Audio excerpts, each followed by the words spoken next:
The vast and untapped energy resources in the West Philippine Sea remain idle, with direct-to-bank alone estimated to have 165 million barrels of oil.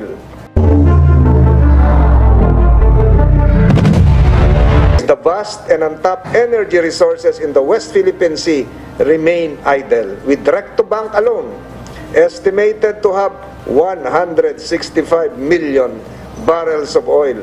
How can Filipinos properly enjoy the bounties of the ocean and manage the same kung wala tayong maritime zones? Kaya pala mga idol at kabayan na gano'n na lang ang ginagawa ng bansang China na panghaharas sa mga Pilipinong Coast Guard dahil pala sa napakatindi at napakaraming langis na nakabaon o nakadeposito sa West Philippine Sea. Dahil kung mapapansin natin, ang sinabi ng senador na si Francis Tolentino, sa Rectobank pa lamang ay estimated ang 165 million barrels of oil. Grabe, ang dami mga idol at kabayan. Kung iisipin natin, ganun karami ang nakadepositong langis sa isang isla pa lamang.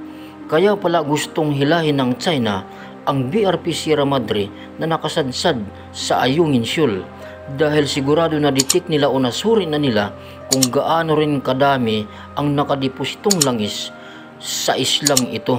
Kaya pala takam na takam ang China na maagaw nila ang buong West Philippine Sea, dahil kung maaagaw nila o makukuha ng buo ang mga tuni-tuniladang langis na nakabaon dito, ay panigurado aangat ang kanilang ekonomiya at ang kanilang hangarin na makaungo sa US ay baka mangyari na sila ang maging number 1 na pinakamalakas na bansa sa buong mundo.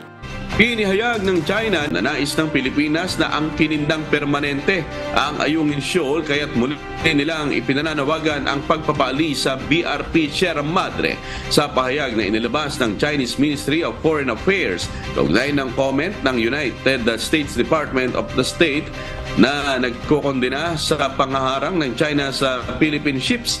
Sinabi nito na kailangang alisin ng Pilipinas ang naturang Philippine vessel sa Ayungin Shoal na nauna na umanong ipinangako ng bansa, ngunit hindi pa ginagawan ng aksyon. Dagdag pa nito ng himasok anya ang vessels ng Pilipinas sa Ayungin Shoal at nilabag ang kanilang mga batas noong isagawa ang supply mission. Muli namang binigyan diin ng China ang pagtutol nito sa South China Sea Arbitration Award na inisyu noong 2016 at inakusahan ng Estados Unidos na nagdudulot ng confusion at discord sa pamamagitan ng pagsuporta nito sa Pilipinas. Wala pang pahayag ang Malacanang kaugnay sa inilabas na statement ng China. Kailangan natin ayusin ang ating boundary para alam natin kung ano ang kailangan nating ipagtanggol. Kasi kung hindi natin alam ang boundary at hindi natin alam ang batas within that boundary, ano ang ipagtatanggol natin? As a result of the initial inquiry, Tolentino says a separate bill is being eyed for the identification of the country's archipelagic sea lanes to be consulted with the International Maritime Organization.